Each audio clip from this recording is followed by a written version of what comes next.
which is on increasing dialysate, reducing dialysate flow rate, impact on solute clearance, and strategy for water conservation by Dr. Dolphin Solomon, Department of Nephrology, MMC. Yes. Good afternoon all. I am Dr. Dolphin Solomon from Madras Medical College. Today I am going to present our paper on increasing the dialysate temperature and effective strategy for water conservation in the dialysis unit. So hemodialysis, it is the most widely used method of kidney replacement therapy. Nearly 88% of the world's ESKD population rely on hemodialysis. And as we know, it requires a large volume of purified water. Approximately 120 liters of pure water is required for a 4-hour dialysis session with a dialysate flow rate of 500 ml per minute. So look at these numbers. These numbers reflect the problem we are facing today. So each session of dialysis, it requires around 500 liters of water. Apart from the pure water, water is also used for the priming and the disinfection of the membranes and reject water. Each session, it spend around 500 liters of water. So this is the problem we are facing today. On one hand, there is a drastic rise in the ESKD population, and each and every day, a lot of new patients are being added to the dialysis therapy. On the other hand, water scarcity is prevalent all across the globe, especially in the Middle East and African countries. There is a high prevalence of water scarcity. So there emerges the new concept, the green nephrology and eco-dialysis. It is an environment-friendly concept which focuses on water and the energy, reduction in the water and energy consumption, and the safe disposal of the biodegradable waste. So there is an urgent need to find out an effective strategy to mitigate the consumption of water in dialysis therapy. So how we are going to do this? We know that by reduction the dialysate flow rate, we can reduce the consumption of water. But since the dialysate flow rate is directly proportional to the adequacy of dialysis, if we reduce the dialysate flow rate, we are providing a compromised quality of dialysis. So how we are going to balance this? By a simple manipulation of increasing the dialysate temperature. So our hypothesis is whether an increase in dialysate temperature will help in the reduction of dialysate flow rate and as well as maintain the adequacy of dialysis. So trial design is a non-randomized open-label crossover trial conducted in our Institute of Nephrology, Madras Medical College, and we included end-stage kidney disease patients who are more than 18 years of old, who are on maintenance hemodialysis or more than 3 months through a functioning AV fistula.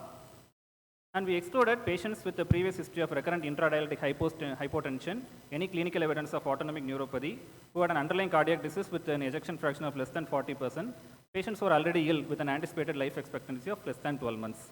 And we obtained the ethics committee clearance, and it was registered in the Clinical Trial Registry of India. So all these patients, they underwent their routine, regular, twice weekly or thrice weekly hemodialysis sessions. The blood flow rate was kept at a constant rate of 300 ml per minute.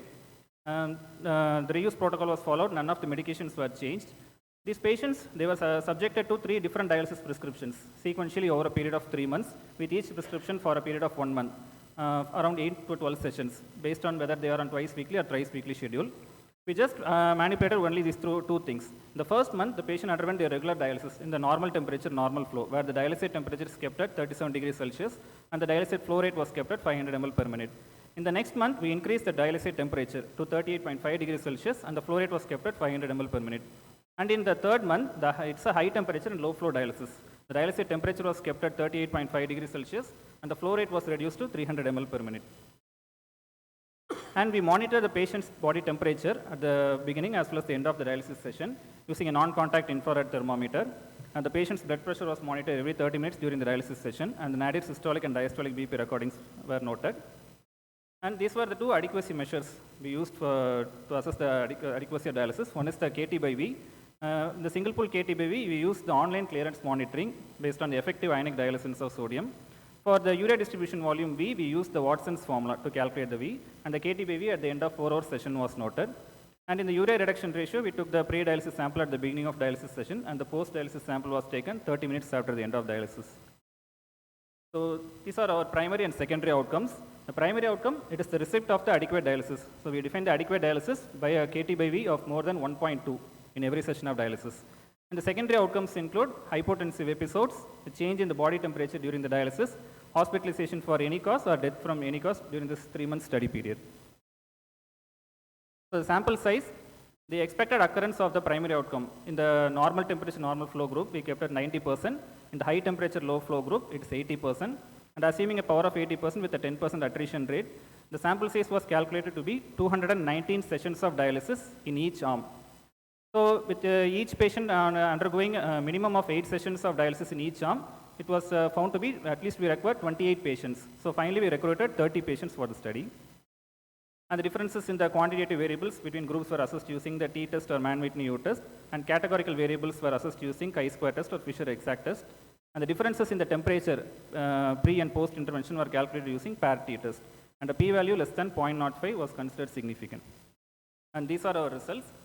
Coming to the baseline characteristics, the mean age of the sample population was 37 years, and 83% of them were males. The median dialysis vintage was 36 months. 40% were on thrice weekly dialysis.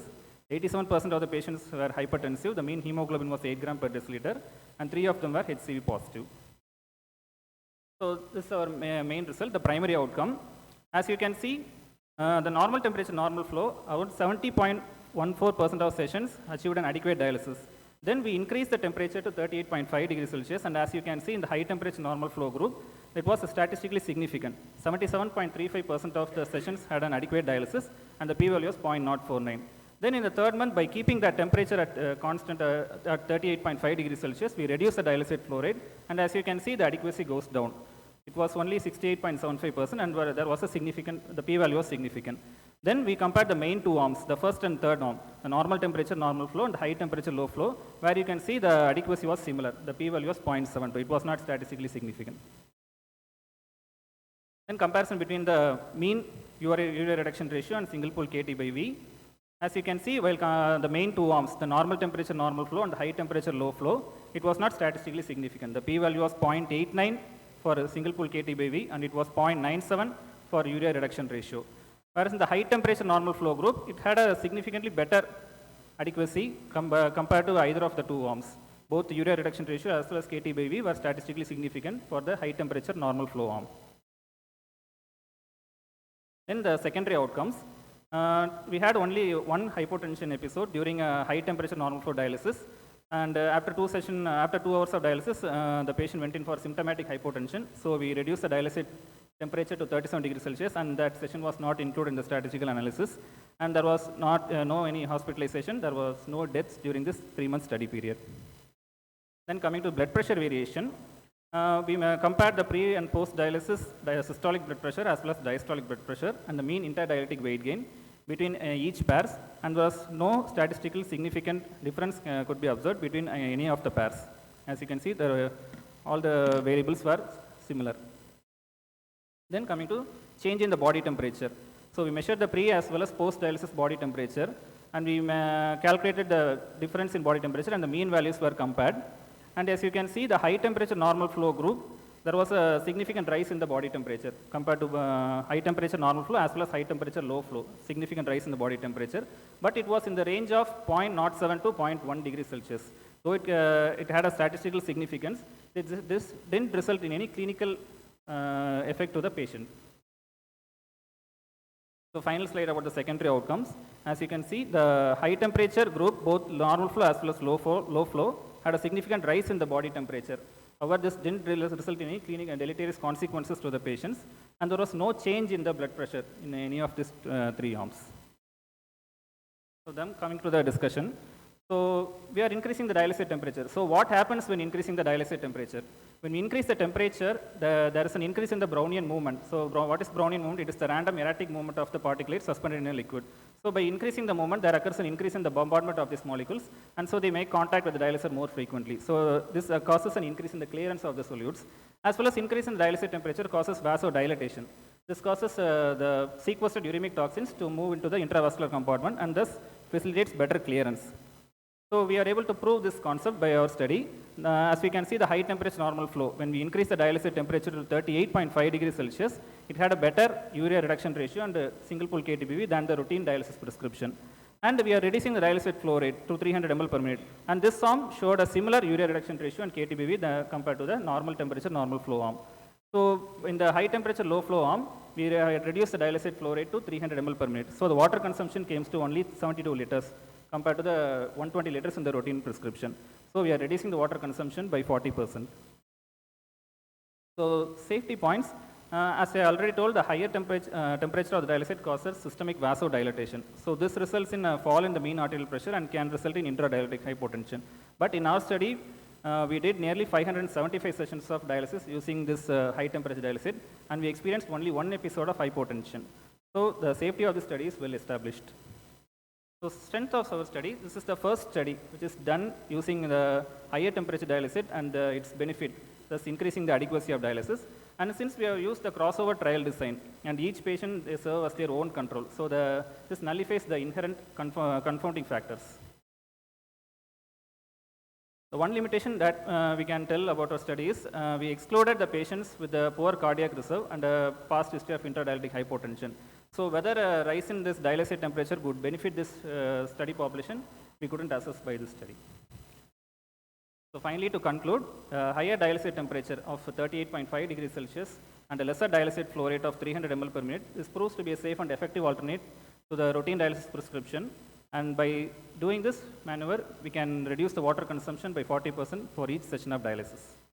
Thank you.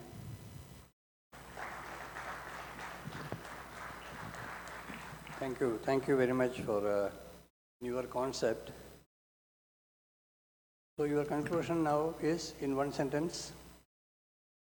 So higher temperature and lesser flow dialysate, it's a high temperature and higher dialysate temperature and lesser dialysate flow rate. We can use this as an alternative maneuver in selected patients to conserve water, as well as we can maintain the adequacy of dialysis. So the importance of your study is that you may be able to conserve water in a water scarcity situation. Yes, sir. Or you can improve the dialysis this thing even by using lesser quantity of water and higher temperature. Yes, we can use by maintaining the normal flow rate. Only by increasing the dialysate temperature, we are able to provide an improved adequacy of dialysis for selected patients. If you want to increase the adequacy of dialysis, we can use a higher dialysate temperature. And at the same time, its main motive is to conserve water.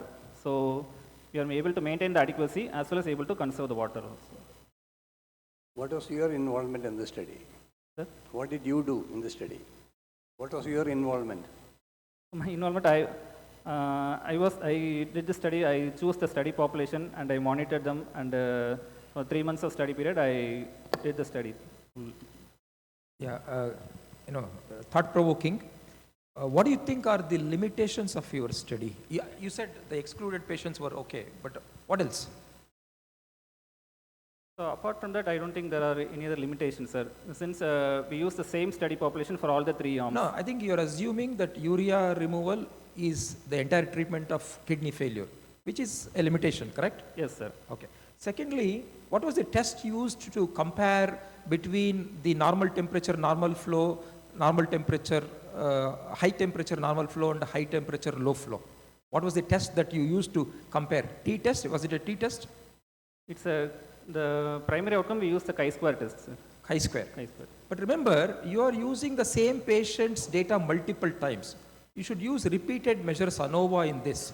So this analysis may not necessarily be the right analysis for your study.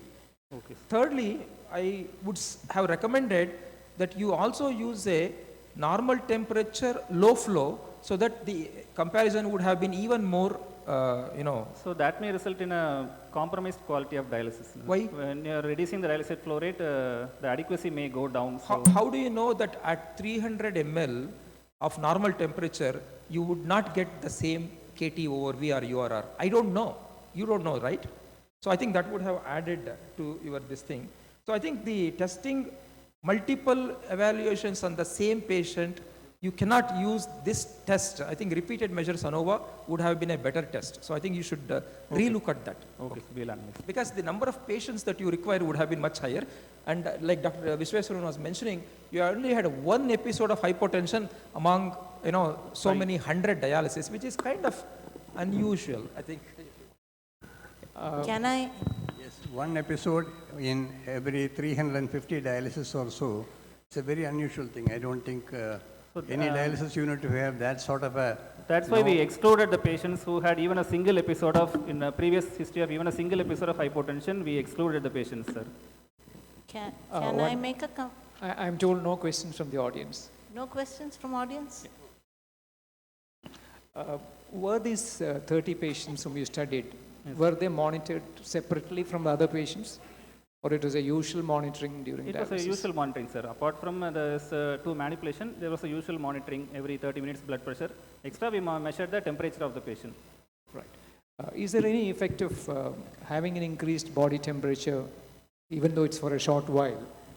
Anything in literature which says Patient didn't had any significant discomfort, sir. The rise was only 0.1 degrees Celsius, and they didn't complain of any discomfort during the 4 hours dialysis session. Decided that there will be no question from the But a audience. small That's why. observation, because I don't know whether the rules have been changed for Tiger Foundation. Previously, there used to be involvement of the audience, and there used to be questions from the audience also. Is there any recent guidelines or any recent modification in the rules for awarding the tanker? Something which, without the audience involvement, assessing the...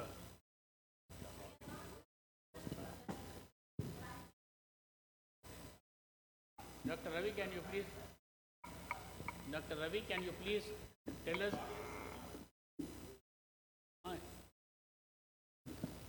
Okay, go ahead. Dr. Girish and Anuradha.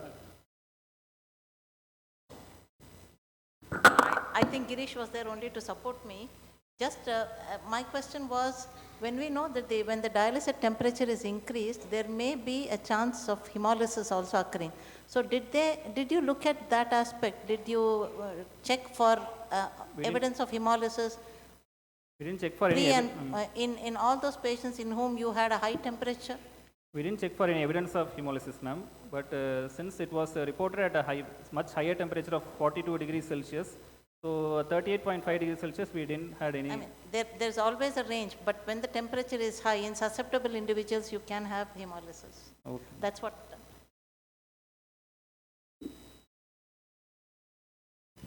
thank you. Thank you. We move on to the third presenter.